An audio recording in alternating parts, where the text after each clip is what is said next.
আসসালামু আলাইকুম বন্ধুরা, কেমন আছো? আশা করছি তোমরা সকলেই ভালো আছো। আজকে আমি বরবটি মাছের মাথা দিয়ে রান্না করে নেবো। প্রথমেই ফোড়নে দিয়ে দিয়েছি গোটা জিরে, তারপরে দিয়ে দিচ্ছি পেঁয়াজ,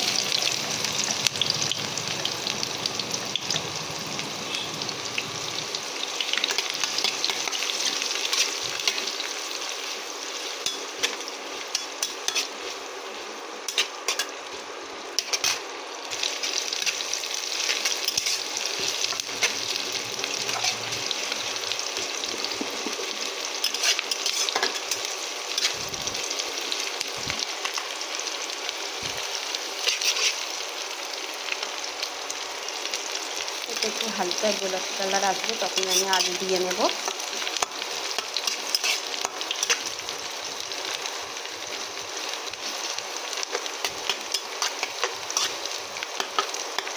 এবারে আলু দিয়ে নেব।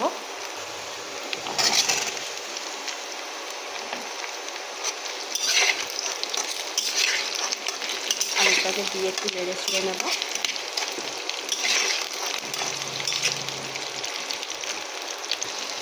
এটাকে নেড়ে ছেড়ে নিয়ে আমি একটু নুন দিয়ে নেব। নুন দিয়ে নিচ্ছি।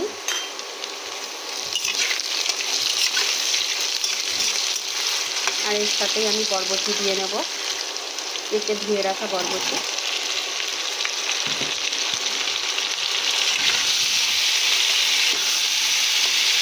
এটা কিন্তু খুব সুন্দরভাবে এর সাথে মিশিয়ে ভাজা ভাজা মতন করে নিতে হবে। এতে একটা সবুজ যে রঙটা আর এর যে সবুজ যে একটা গন্ধটা, সেটাই আমি চলে যায় এমনভাবে ভাজা ভাজা করতে হবে। এটাকে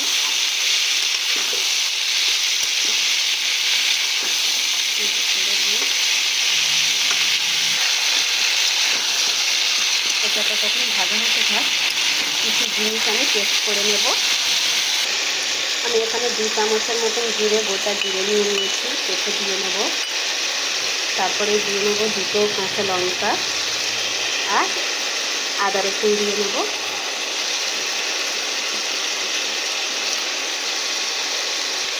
এতে একটু জল দিয়ে নিচ্ছি, দিয়ে পেস্ট করে নেব। এটাকে ঢাকা দিয়ে পেস্ট করে নিচ্ছি।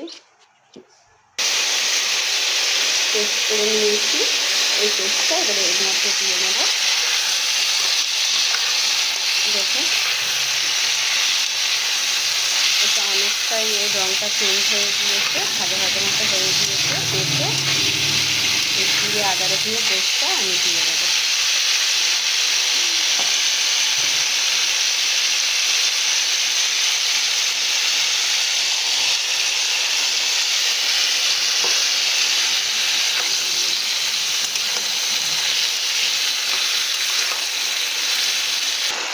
এটা পেস্ট আমি ভালো করে কষে নেব, যেন আদা রসুনের কাঁচা ভাবটা যেন চলে যায়, গন্ধটা যেন এরকমভাবে ঠিক ওই পর্যায়ে আমি ভালো করে কষে নেড়ে ছেড়ে নেব।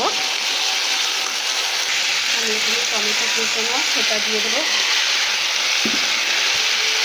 আমি এটাই ভালো করে কষিয়ে নেব।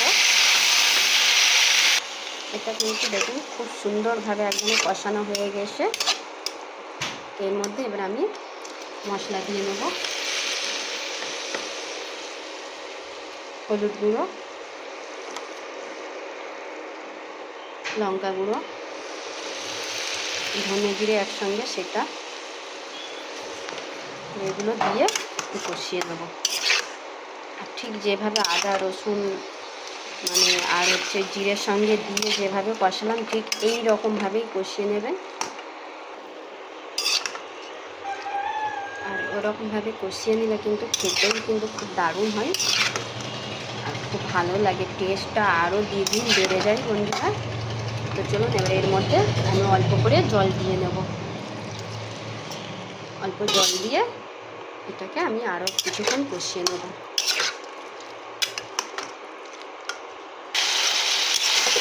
এবার এর মধ্যে আমি জল দিয়ে নিচ্ছি।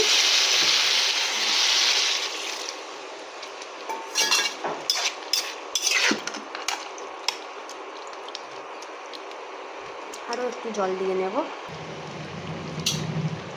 আরও একটু এক্সট্রা করে জল দিয়ে নিলাম, দিয়ে এটাকে কিছুক্ষণ ঢাকা দিয়ে রান্না করে নেব।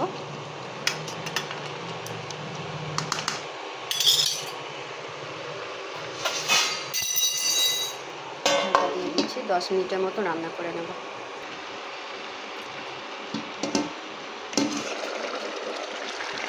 তরকারি ফুটে গিয়েছে।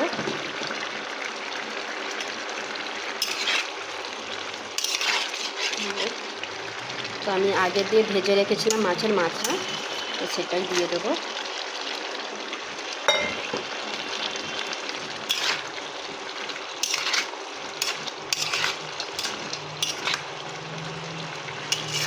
আমি এটাই কিন্তু ভেঙে ভেঙে ভেজেছিলাম, ভেঙে গুঁড়ো মতন করে নিয়েছিলাম। আর মাছটাকে কিন্তু একটু মচমচে করে ভাজতে হবে মাথাটাকে, কারণ যতটাই ভালোভাবে লাল করে মচমচে করে ভাজবেন ততটাই কিন্তু তরকারির টেস্টটা বাড়বে, আর মাছটাও কিন্তু খেতে সুন্দর লাগবে।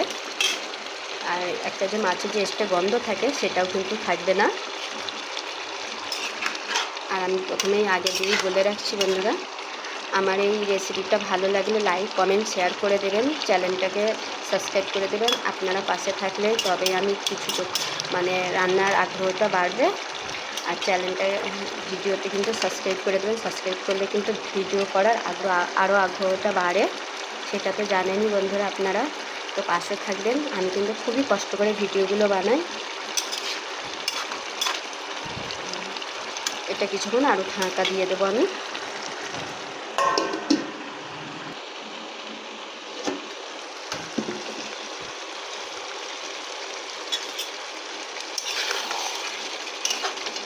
তরকারিটা একদম আমার রেডি, একদম পারফেক্টভাবে হয়ে গিয়েছে।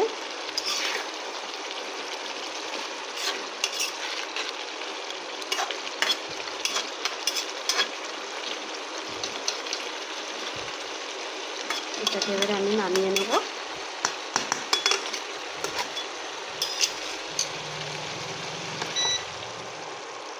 আমি নামিয়ে ঢাকা দিয়ে রাখছি, কিছুক্ষণ পরে আবারও দেখিয়ে দিচ্ছি কত সুন্দর কালার পারফেক্ট হয়েছে। এই যে দেখুন কত সুন্দর কালার এসছে, কত সুন্দর হয়েছে। দেখুন আমি নামিয়ে নিয়েছি, ঢেলেও নিয়েছি, নিয়ে দেখুন 2 মিনিটের মতো আমি রেস্টে রেখে দিয়েছিলাম। তো কালারটা দেখুন, দেখুন এত সুন্দর লাগবে না এই মাছের মাথা দিয়ে আর বরবটি ঘন্ট রান্না খেতে, না দারুণ কিন্তু খেতে হয়। গরম ভাতে এত সুন্দর লাগে। এই যে দেখুন পুরো একদম মাখা মাখা হয়েছে, আর খেতেও কিন্তু খুব সুন্দর।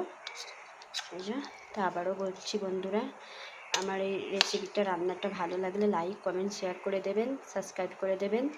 আর বেশি বেশি করে লাইক করবেন, শেয়ার করবেন, পাশে থাকবেন, চ্যানেলটাকে সাবস্ক্রাইব করবেন। ভালো থাকবেন, আল্লাহ হাফেজ।